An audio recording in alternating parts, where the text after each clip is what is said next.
পরিণতি এই জায়গায় যে এখন ভোট ছাড়া আমি তো ডেভেলপমেন্ট দিচ্ছি বলে আমরা ক্ষমতায় থাকতে পারি, ক্ষমতাটাকে নিজেকে বৈধতা মানে ঘোষণা করতে পারি,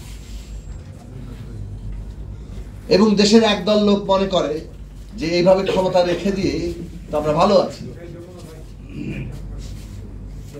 এবং সাংস্কৃতিক ভাবে এমন একটা বিভাজন তৈরি করা হয়েছে যার মধ্য দিয়ে এই ধরনের একটা একদলীয় ক্ষমতা, ভোট ছাড়া ক্ষমতার বৈধতা আসে, সম্মতি আসে। এটা যে কত বিপজ্জনক। রাষ্ট্র মানেই হচ্ছে নাগরিকের নানান বিভাজনের মীমাংসা ঘটিয়ে তাকে ঐক্যবদ্ধ রাখা একটা ব্যবস্থা। এই ব্যবস্থাটাকে ধ্বংস করার যে বীজ আমরা বপন করে রেখেছি এবং তাকে ক্রমাগত এমন জায়গায় নিয়ে এসেছি যেটা চূড়ান্ত জায়গায় যাচ্ছে, তাতে বরং আজকে বাংলাদেশে বিরোধী রাজনৈতিক দলগুলো, এখানে যারা উপস্থিত আছেন তার সাথে আরো অনেক দলগুলো এই 31 দফা রাজনৈতিক লক্ষ্য হাজির করেছে, যেটা মুক্তিযুদ্ধের ওই জাতীয় আকাঙ্ক্ষার ধারাকে ধারণ করে যে বাংলাদেশকে আবার একটা নতুন বন্দোবস্ত নিতে হবে যেখানে আমাদের নাগরিকদের জন্য ওই সাম্য, মানবিক মর্যাদা, সামাজিক ন্যায় বিচার প্রতিষ্ঠা। বাংলাদেশের মানুষের দুটো গুরুত্বপূর্ণ আকাঙ্ক্ষা তৈরি হয়েছে। একটা হচ্ছে গণতন্ত্রের আকাঙ্ক্ষা, যেটাই আসলে এই সংগ্রামের এই পর্যায়ে বলা চলে না।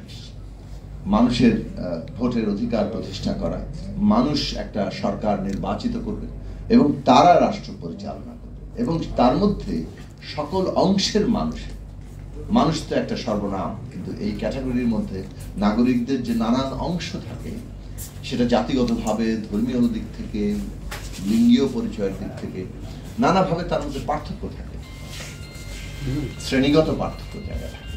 সেই পার্থক্যগুলোকে একটা রাষ্ট্র কিভাবে সকলের নাগরিক মর্যাদার ভিত্তিতে গ্রহণ করবে, এটা খুব গুরুত্বপূর্ণ প্রশ্ন। এবং গণতন্ত্রের ওইটাই সবচেয়ে আসল দিক, কেননা ভোট একটা গুরুত্বপূর্ণ অঙ্গ, কিন্তু ভোটের ব্যাপারটা কেবলমাত্র ভোটের মধ্যে থাকলে এই যে নাগরিকদের প্রত্যেকের অধিকারের একটা আয়োজন, একটা ব্যবস্থা, একটা অঙ্গীভবন একটা রাষ্ট্রের মধ্যে ঘটে, সেই জায়গাটা পুরোপুরি পরিষ্কার হয়।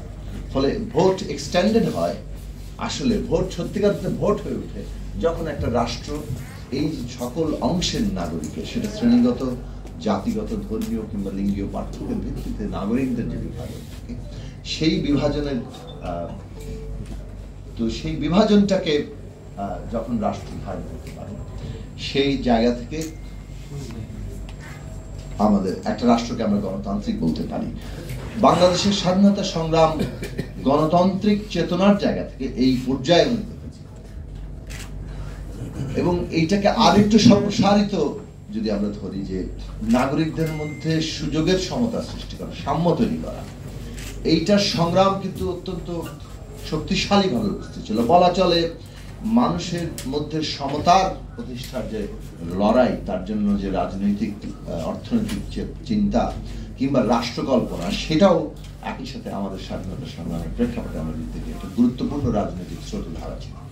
যুদ্ধকালীন মানে যখন একটা দেশের উপরে গণহত্যা চাপিয়ে দেওয়া হয় এবং সেই রাষ্ট্র তার নিজের, আমি পাকিস্তান রাষ্ট্র কাঠামো আমরা দেখি, পাকিস্তান রাষ্ট্র কাঠামোর তার সেনাবাহিনী সেই রাষ্ট্র কাঠামোর একটি অংশের মানুষের উপরে তাদের অধিকার হরণ করে তাদের উপর গণহত্যা চাপিয়ে দিচ্ছে।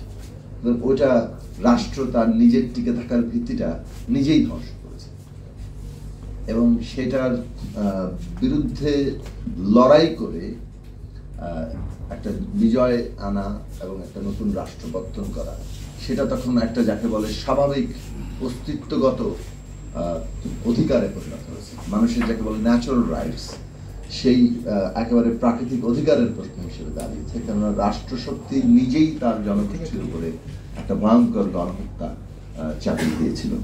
ফলে স্বাধীনতা সংগ্রাম করাটা তখন একটা স্বাভাবিক প্রাকৃতিক অধিকার। সেই অধিকারের জায়গা থেকে এবং তার রাজনৈতিক যে ধারাবাহিকতা, দুই দিক থেকে এর বৈধতা ছিল, এবং সেই বৈধতার ভিত্তিতে একটা রাষ্ট্র ঘোষণা করা হয়েছে।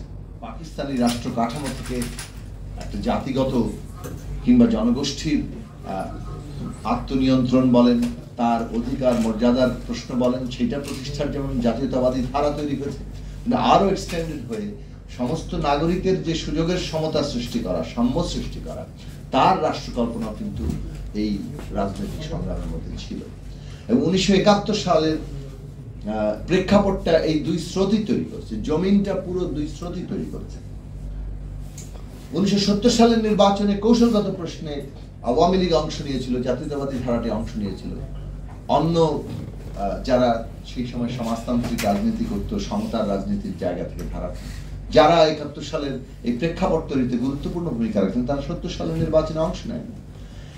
কিন্তু 71 সালের এই যে 25শে মার্চ রাতে যে গণহত্যা চাপিয়ে দেওয়া হলো, তারপরের প্রেক্ষাপট কিন্তু বদলে গেছে, কিংবা বলা চলে যখন থেকে এই গণপরিষদ বাতিল করে দেওয়া হলো তারপরের প্রেক্ষাপটই বদলে যাওয়া। 9 মার্চ মৌলানা ভাসানীর ঘোষণা দেখলে পরিষ্কারভাবে বোঝা যায় যে তখন ইতিমধ্যে এটা একটা জাতীয় ঐক্যমত্যের দিকে চলে যাচ্ছে এবং একটা কনসেনসাস তৈরি হয়ে গেছে।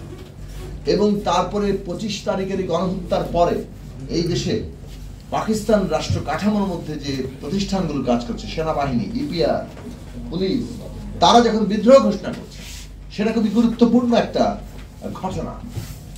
কারণ একটা সেনাবাহিনী তো নানান সময় অত্যাচার করতে পারে, কিন্তু সেই সেনাবাহিনীর অংশ যখন বিদ্রোহ ঘোষণা করে এই স্বাধীনতা সংগ্রাম, আত্মনিয়ন্ত্রণের সংগ্রামে যুক্ত হয়ে পড়ে, তখন সেটা একটা নতুন রাষ্ট্রের আসলে ভ্রণ সৃষ্টি করে দেয়। এই জায়গাটা আমাদের বিবেচনার মধ্যে রাখা দরকার এবং এই স্রোতগুলো আমরা সেখানে একসাথে এসে পাই। ফলে আমি যেটা আমাদের দিক থেকে আমরা যে ইতিহাসটা দেখি যে 71 সালের প্রেক্ষাপটে এই একটা জাতীয় ঐক্যমত্য ক্রমাগতভাবে তৈরি হয়েছে এবং গণহত্যা সেটাকে একটা জায়গাতে প্রবল জাতীয় প্রতিরোধের জায়গাতে নিয়ে গেছে এবং সেটারই একটা যাকে বলে যে ঘোষণা এসেছে 10ই এপ্রিল। এবং বাংলাদেশের ইতিহাসে এই ঘোষণাটির এই দিক থেকে গুরুত্ব আছে যে এসেন্সের দিক থেকে, অর্থাৎ যে মর্মবস্তুতে পুরো আকাঙ্ক্ষাটাকে ধারণ করা যায়, সেই ভাষাটা এই ঘোষণাপত্রে সংযুক্ত হয়েছিল যে এই রাষ্ট্রটা গঠিত হচ্ছে, এটা একটা গণতান্ত্রিক রাষ্ট্র হবে, কেননা সে একটা গণতান্ত্রিক যে অধিকার তার যেটাকে ক্ষুণ্ণ করা হচ্ছে সেইটা প্রতিষ্ঠার জন্যই তার জন্ম, এবং এই রাষ্ট্র তার নাগরিকদের জন্য সাম্য, মানবিক মর্যাদা, সামাজিক ন্যায় বিচার প্রতিষ্ঠা করে। আমি একেবারে সাম্যকে ধরেন সবচেয়ে ন্যূনতম জায়গাতে ধরছি, যে সুযোগের সমতা, এইটা নাগরিকদের মধ্যে তৈরি করা। মর্যাদা অর্থে যে রাষ্ট্র সকল নাগরিকের মর্যাদা প্রতিষ্ঠা করবে, রাষ্ট্র নাগরিকের মধ্যে কোনো বৈষম্য করবে না, সেটা ধর্মীয়, জাতিগত, ভাষাগত কিংবা লিঙ্গীয় পরিচয় কিংবা শ্রেণীগত। রাষ্ট্র ন্যায় বিচার প্রতিষ্ঠা করবে, নাগরিকরা যাতে কোনোভাবে সেটা আইনি দিক থেকে হোক কিংবা অর্থনৈতিক ভাবে তারা ন্যায় বিচার থেকে বঞ্চিত। এই যে একটা রাষ্ট্র যেটা এই সময়কালে মানুষের এই 23 বছরের যে সংগ্রাম কিংবা তারও আগে থেকে আমরা যদি ধরি যে মানুষ মুক্তির যে লড়াই করছে, তার অধিকারের যে লড়াই করছে, সেই লড়াইটাকে একটা রূপায়ণ তার ঘোষণার মধ্যে দিয়ে এসেছিল।